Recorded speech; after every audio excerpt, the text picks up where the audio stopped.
আলহামদুলিল্লাহ ওয়াসসালাতু ওয়াসসালামু আলা রাসূলিল্লাহ ওয়া আলা আলিহি ওয়া আসহাবিহি আজমাইন। আজ যে বিষয়বস্তুর উপরে হাদিস পড়ব সেটা হচ্ছে হযরত মুআয বিন জাবাল রাদিয়াল্লাহু তাআলা আনহু বর্ণনা করছেন যে উনাকে রাসূল পাক সাল্লাল্লাহু আলাইহি সাল্লাম 10টা নসিহত করেছিলেন। সেই 10টা নসিহত সম্পর্কে হাদিস, আসুন হাদিস থেকে শুনি।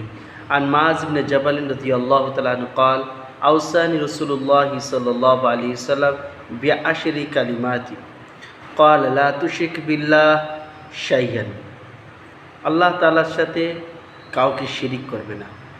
ওয়াইন কুতিলতা আও হুররিকতা, আর যদিও কিনা তোমাকে হত্যা করে দেওয়া হয় বা তোমাকে আগুনে ফেলে পুড়িয়ে দেওয়া।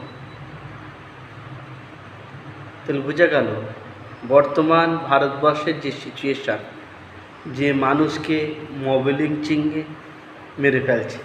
কোনো সময় ট্রেনে ঘটনা দেখা যাচ্ছে, কোনো সময় রাস্তার উপরে দেখা যাচ্ছে, ওয়ান রোডে ওয়ান ট্রেন। তো যাই হোক, সর্বক্ষেত্রে আমাদেরকে শিরিক মুক্ত ঈমান রাখতে হবে। আমরা শিরিক মুক্ত ঈমান নিয়ে যদি মরতে পারি, আল্লাহ তাআলা আমাদের সকলকেই জান্নাতবাসী করবেন। শিরিক মুক্ত ঈমান রাখতে গেলে আপনাকে মৃত্যুর সামনে দণ্ডবান হতে হবে। অনেক সময় আপনাকে মেরে ফেলবে, অনেক সময় আপনাকে পুড়িয়েও ফেলতে পারে। তো আল্লাহ তাআলা আমাদেরকে তিনি হাইওয়েদের আগেই সতর্ক করে দিয়েছেন। ওই জন্যই লা ইলাহা ইল্লাল্লাহ, আল্লাহ ছাড়া কোনো মাবুদ নাই, এই কথার উপর আমাদেরকে অটলভাবে থাকতে হবে। তিনি সর্বশক্তিমান আল্লাহ। নাম্বার 2, ওয়ালা তাউক্কান্না ওয়ালিদাইক ওয়াইন আমরাকা আন তাখরুজা মিন আহলিকা। নাম্বার 2 হচ্ছে ওয়ালিদাইনের নাফরমানি করা যাবে না, যদিও কিনা তিনি তোমাদেরকে ভিটে থেকে নামিয়ে দেয়। আমরা অনেক সময় দেখি যে বাপ মা নাফরমানি করলে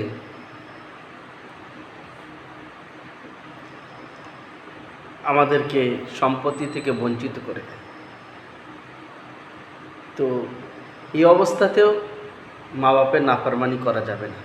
মা বাপের দুনিয়ায় যে হক আছে তাদের সাথে সদ্য ব্যবহার, তাদের দুনিয়াবী প্রয়োজনকে মেটানোর নিজের সাধ্যমতো চেষ্টা করতে হবে, ওনাদের তরফ থেকে যতই কঠিনতা সামনে আসুক না কেন। নাম্বার 3,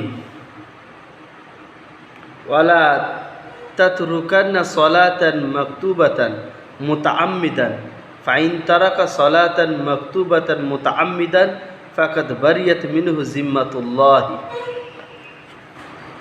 নাম্বার 3 হচ্ছে ফরজ নামাজ জেনে বুঝে যেন না ছাড়ো। কেননা যারা জেনে বুঝে ফরজ নামাজ ছেড়ে দেয়, সে আল্লাহ তাআলার দায়িত্ব থেকে বার হয়ে যায়, আল্লাহ তাআলার জিম্মা থেকে বার হয়ে যায়। নাম্বার 4, ওয়ালা তাশরাবান্না খামরান ফাইন্নাহু রাসু কুল্লু ফাহিশাতিন। নাম্বার 4 হচ্ছে যে মদ পান থেকে দূরে থাকো, কেননা মদ পান হচ্ছে, নিশা হচ্ছে প্রত্যেকটা বেহাই কাজের গোড়া। নাম্বার 5 হচ্ছে ওয়া ইয়াকাল মাসিয়াতা ফাইন্না বিল মাসিয়াতি হাল্লা সাখাতুল্লাহি আযজা ওয়া জাল্লা। নাম্বার 5 হচ্ছে যে গুনাহ থেকে বাঁচো, কেননা গুনার কারণে আল্লাহ তাআলার নারাজগি নেমে আসে, মালিকের নারাজগি নেমে আসে। আপনি যে ঘরে ভাড়া থাকেন, সেই মালিকের সাথে যদি আপনি দুর্ব্যবহার করেন, মালিক যে সমস্ত কাজে নিষিদ্ধ করে সেগুলো যদি আপনি করেন, তাহলে তো আপনার সাথে সম্পর্ক বিচ্ছেদ, আপনাকে ঘর থেকে বার করে দেবে। তো ঠিক এরকমভাবে আল্লাহ তাআলার সাথে এমন কোনো কাজ করা যেটা আল্লাহ তাআলা নারাজ, খাস করে গুনাহ থেকে বাঁচা আমাদের একান্ত দরকার, কারণ গুনাহ করলে আল্লাহ নারাজ হয়। আল্লাহ আমাদের সকলকে গুনাহ থেকে হেফাজত করুন। ওয়া ইয়াকা ওয়াল ফিরারা মিনাজ যাহফি ওয়া ইন হালাকান নাস।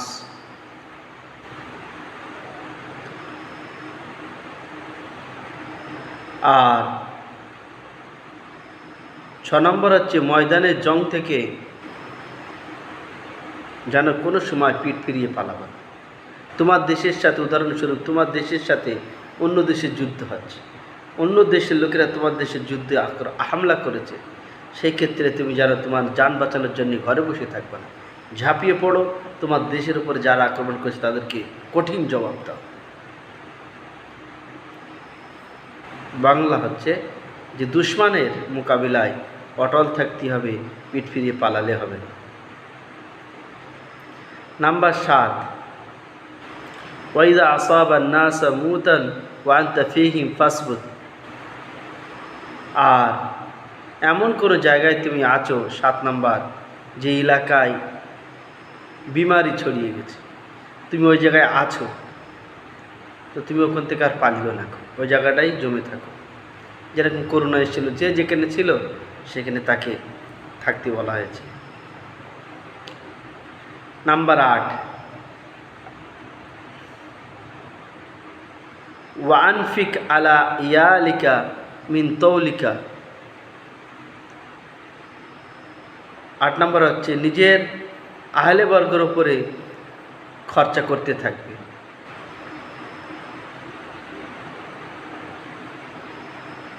ওয়ালা তারফাউ আনহুম আসাকা আদাবান, তাদের আদব শিক্ষার জন্যে যেন লাঠি তুলে রেখো না, তাহলে তারা বেয়াদব হয়ে যাবে। ওই জন্য তাকে শিক্ষার জন্যে, শিক্ষার প্রতি তাদেরকে উৎসাহ করতে হবে। যদিও প্রয়োজন পড়ে লাঠি ডান্ডার, তো অবশ্যই লাঠি ডান্ডা ব্যবহার করতে হবে, তাকে শিক্ষিত করতে হবে।